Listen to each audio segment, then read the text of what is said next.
It is yet another episode of Health Diary. My name is Gladys Gashanja, and today we're coming to you from the Westwood Hotel here in Nairobi. Now, this kind of cancer has highly been associated with older people, but more and more younger people are being diagnosed with it today. I'm talking about colorectal cancer. In mid-2019, if you remember, Kenya lost 2 legislators to this highly preventable and treatable cancer. So today we find out why oncologists are saying there is a high relationship between your lifestyle and the high numbers we are seeing that are associated to colorectal cancer. More on this coming right up after this fact of the matter. Colorectal cancer, also known as bowel cancer, colon cancer, or rectal cancer, is any cancer that affects the colon and the rectum. Colorectal cancer is one of the most common cancer worldwide and is easily preventable by routine screening. According to the 2018 World Health Organization report, colorectal cancer is the 3rd most common cancer in Kenya. Many people with colon cancer experience no symptoms in the early stages of the disease, and surgery is the most common treatment and may result to a patient using a colostom bag, which plays the role of the rectum. I'll go with my wife out, we'll eat something, I'll have a stomach problem. And my wife will tell me, Daddy, but many men don't need to have this. Go to and see a doctor. Then I'll go to a physician, check. No, it's gas. One of my brothers came and told me, John, that stomach of yours should be checked, because I went to the washroom and I saw a lot of blood in my stool. Immediately you see blood in your stool, a lot of it. Take caution. So I went to see a gastrologist. I went for a colonoscopy, I did a CT scan, confirmed that I had colon cancer stage 2 going to stage 3. My journey started in India, in a hospital in India called BLK. I was there for 2 months, where I was supposed to do 2 surgeries, but I ended up doing 3. Something like colorectal cancer is not supposed to kill, because it comes. It's in a part that you can stay with. I've not been having a colon for the last 6 years, and I'm still surviving. We have been doing a surveillance on the colon cancer every 6 months, doing a colonoscopy and endoscopy until early last year, that is 2019, when we detected again there was rectal cancer. So we had to do another surgery that was done in May 2019, which was successful. So now I'm cancer free. The doctors in India told my wife that I live only for 6 months. So according to the doctors in India, I was supposed to live until 2014 July. But because God is good, He has given me life, and here I am. So 5-6 years almost going down the line. After the 6 months, it has become 6 years, so God is good. Cancer is really a challenge financially. I will still go a bit on NHIF, because when I was in India, NHIF did not do anything for me. The best thing I'll tell anybody going through cancer, trust in God, don't lose hope, keep fighting. Many have done it. We are here. We are many, in fact, fighting, and we are still soldiering on, and we know that God is with us. So our conversation today, colorectal cancer, and to help us understand this cancer much better with us, we have Dr. Andrew Odhiambo, who is a medical oncologist, and of course we have Violet Kavele Shunza, who is a colon cancer survivor. Thank you for making time. Dr. I'll start with you. Colorectal cancer is any cancer that affects the colon and the rectum. How exactly does that occur? I think it's important for you to understand, first of all, what the colon and the rectum are. So this is the organ that's responsible for part of the later stages of digestion, where all the nutrients have been absorbed, and then whatever comes out as feces is what the body doesn't need. So the colon is actually quite separate from the rectum. So if and when your colon develops a tumor, then we call that colorectal cancer, just to lump them all together. But for us, the oncologists, we like to separate colon cancer from rectal cancer, because they have different ways of approaching the diagnosis and actually treating them. And before the cancer develops, usually you'll have had early changes for a very long time. And this stresses the point of screening. Does that mean you can actually have cancer of the colon and it doesn't get to the rectum and Yes. vice versa? Yes. Now, they say colorectal cancer is one of the most common cancer worldwide, and in Kenya it's the third most common cancer. What informs the prevalence? So if you look at it from a global perspective, cancers of the entire intestinal system, all the way from the esophagus to the stomach to the colon, are on the rise in this part of the world. And that's why there's a lot of research going into whatever we are ingesting, whatever we are consuming for a long term.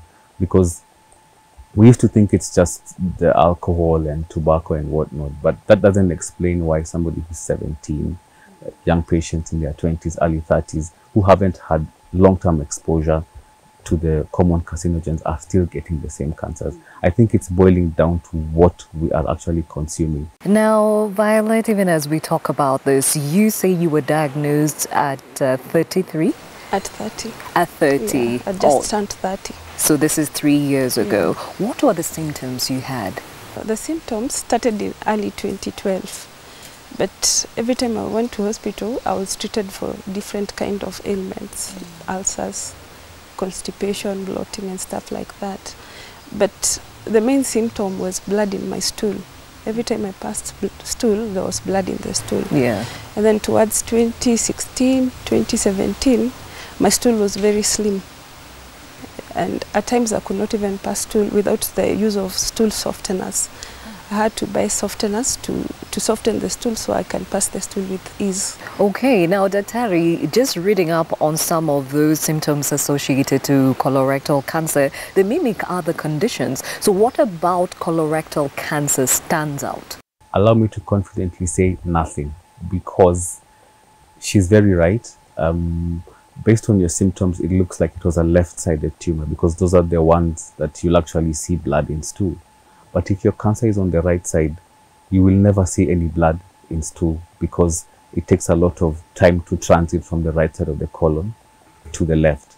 So there are many other common conditions that give you blood in stool, hemorrhoids and so many other conditions of the rectum. So the key take-home message is repeated treatment of the same thing should arouse suspicion. A frustrated patient will go to hospital A, will be given medication for H. pylori, will not get better. They will not go back to that hospital. They will go to another hospital and start a different process again.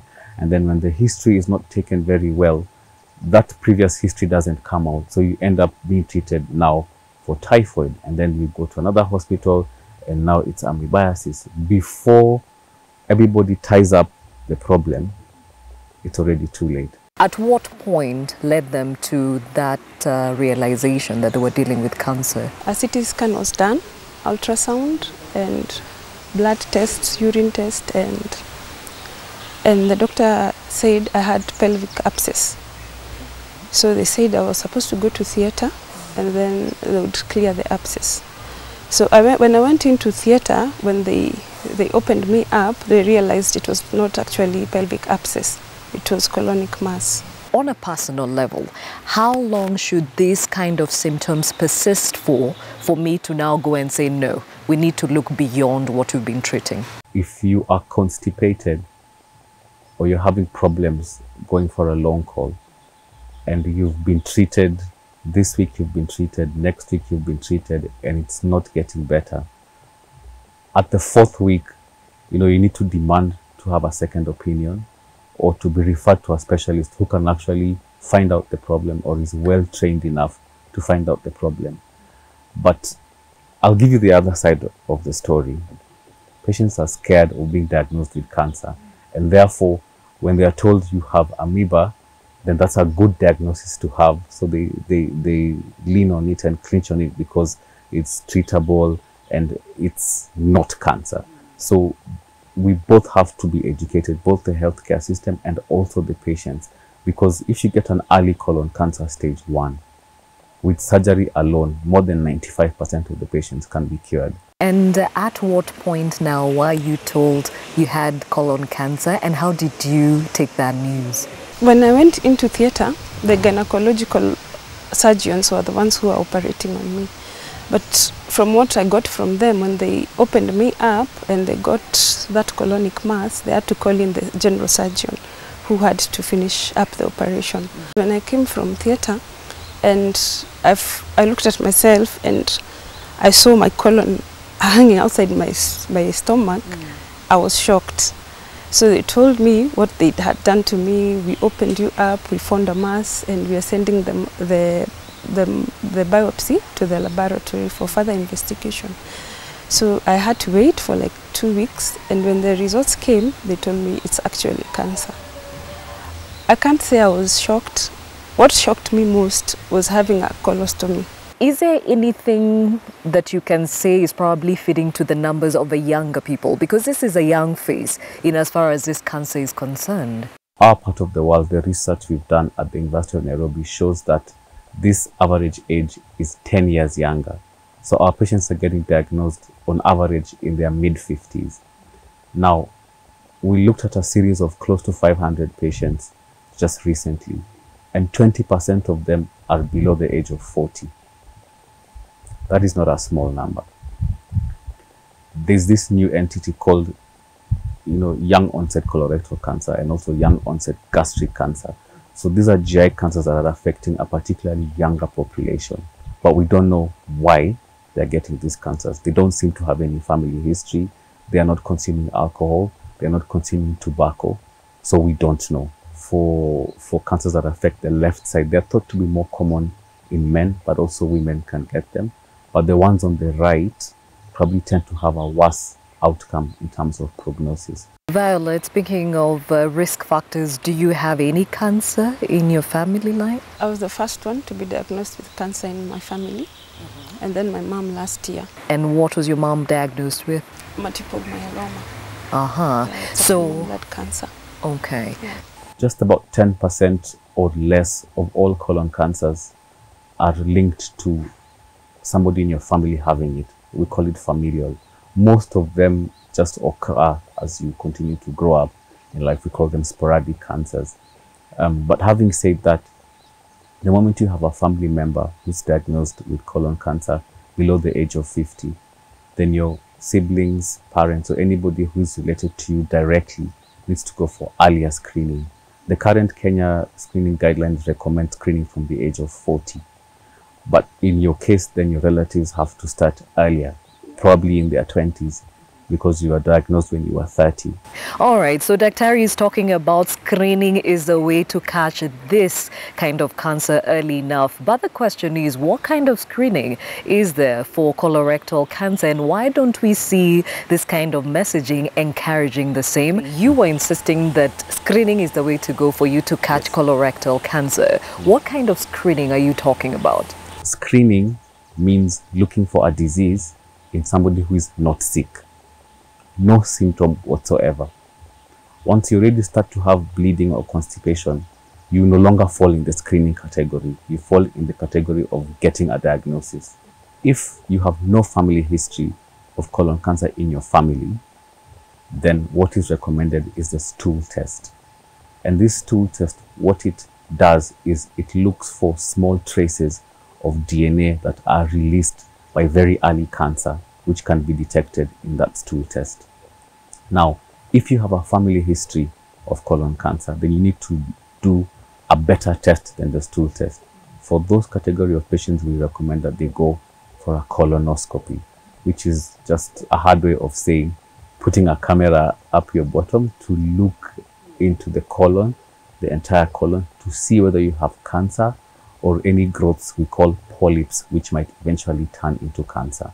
How frequently you should do it will depend on the result of that colonoscopy. So it's not a yearly thing. Once every 5 years, sometimes once every 10 years is good enough. But it also depends on your risk. A stage 1 or 2 colon cancer can be treated with surgery alone. Once you move to stage 3, you will require chemotherapy, which costs quite a bit of money. And if you're diagnosed with stage 4, then it's very difficult to cure you, and you'll end up spending 10 times the amount of money that you would spend to do the screening test. Yours was discovered at stage? Stage 2. And you said you underwent surgery, so that means the And chemotherapy? Yes, we did. Okay. How many sessions? 12 sessions. Uh-huh. Yes. And after that, they declared you free of it. Yes. Let's talk about the bag you have to walk around with. You said you woke up and it was a shocker to have to live with it. What exactly does it help you with? It helps me to pass stool. Stool and urine, or just stool? No, just stool. Okay. And you have to change it on a daily basis? It depends with the kind of bag I'm wearing. Yeah. So for closed bags, I have to change them on a daily basis. But for open bags, you only have to dispose, to drain, and then you can still wear it. I think the stigma around either the diagnosis or even the treatment of the same goes a long way in probably being an obstacle to treatment or even early diagnosis. For example, the bag we're talking about, and also like colonoscopy. The procedure itself is very invasive. Not really, because you'll be like half asleep, so you won't have the sensation of the camera going up. So probably the only distressing part of the procedure is that before it's done, you'll have to take some medication to empty your bowels, which is very distressing because you'll have to stay in the toilet for quite a bit to empty everything. But the actual procedure is a very quick procedure. If there's not a lot of things to look out for, in a few minutes, 15-20 minutes, the doctor is done. Not everybody requires the colostomy bag. It depends on where your tumor is located. If your tumor is very big and it's on the left side and it's probably much lower, such that you cannot have a successful surgery without interfering with certain structures, then you will require the permanent colostomy. Some patients only have a temporary colostomy, meaning after some time you can go for reconnection. But if you have a very low tumor and they have to take out most of the structures in the pelvis, then you're left with this bag, which becomes your natural way of passing stool. Some patients have no access to high quality bags, so they're just using nylon papers or like the coverings of like a loaf of bread. So it can be very distressing, but there are actually some very good bags out there that are very tight that you can drain, as she said. And once you stick it, then there's no smell. Okay, let's hear from somebody who has to leave this reality. How have you coped with it? Immediately after the surgery, I went into depression. I was not leaving the house. I would stay in the house the whole day. I was not eating, because the more you eat, the more you pass through. So I was not eating. And I think at that particular point, I was 33 or 35 kgs. And then it is until I met a survivor who has a colon bag that I started realizing, okay, it's not that bad. And eventually I got to meet many other people, around 300 people, and I realized I'm not the only one. And you can actually not tell that you have it on. Yeah, which is pretty impressive, yeah? We talked about treatment. She talked about 12 sessions of chemotherapy. What other options are there in treating colorectal cancer? Most patients who have either big tumors in stage 2, most of stage 3 and 4 patients will need chemotherapy. The only problem is the frequency tends to be quite short intervals, every 2 weeks, and then you have to be on treatment for a 6-month duration. And sometimes the cost of coming to hospital, going back, sometimes you have to be admitted, is what actually is the bother with the treatment. But those who complete very well and enter into a surveillance program every 3 months, we check their blood. Every so often we do their colonoscopy and their scans. Majority of them will do well, and many patients whom we've treated locally are living even 10, 20 years later, and they are pretty fine because it's very straightforward what you need to do. Talking about treatment, there's a cost to it. Yes. How did that look for you when you were going through the therapy? It was very expensive, and at some point my dad had to sell his piece of land, and I had to do a fundraising. I had to set up a pay bill number to try and raise funds just to help me cater for the treatment. I had NHIF, but what NHIF does, like for me, I was to go for 12 sessions of chemotherapy, and NHIF could only pay part of the 6. And NHIF did not cater for blood tests, and every time you go for chemotherapy, your blood has to be tested, your immunity has to be tested, and all that. And then there's a colon bag. Yeah. That also came from your pocket, right? Yeah. How often do you replace it? It depends. At times you can even get out of the bathroom and when you try to stick a bag on, it doesn't stick. So you just have to throw it away and try and stick on another one. How much are they? A good bag goes for 1,000 shillings. It should actually be something free. For them, it's actually like a sanitary pad. They shouldn't be paying for these colostomy bags because it's part of their dignity. It's like part of their clothing wear that they have to have all the time. What's your message for those that are so afraid, thinking that a diagnosis means death?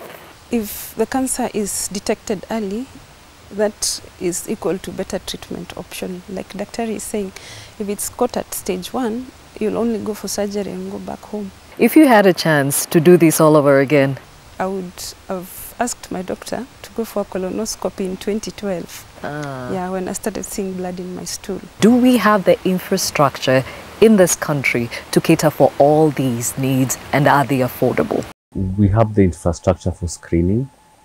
Whether this is affordable to everyone is the question. For example, a colonoscopy in a public hospital is likely to cost somewhere around 8,000 Kenya shillings. NHIF is not very clear whether it's paying for screening or not. Again, people fear screening. I always use these words of Anthony Del Monte. Cancer has no face until it's yours or somebody you know.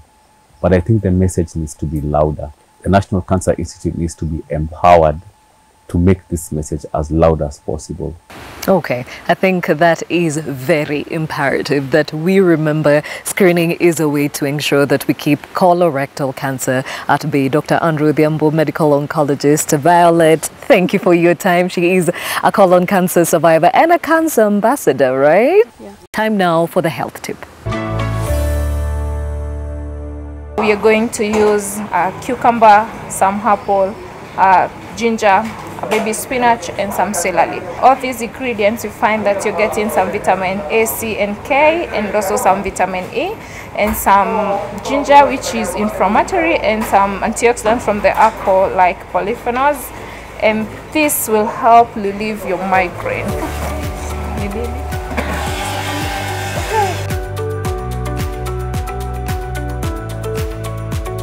And then we can have our migraine reliever juice.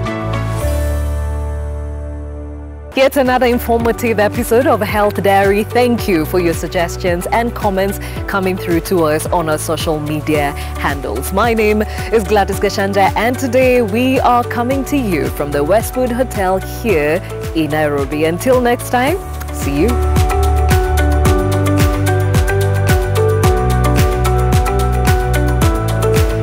Colorectal cancer. Those are... Ngoja kwanza. Nikajoto najaribu kusenta. I'm so cold today. Haya, sawa?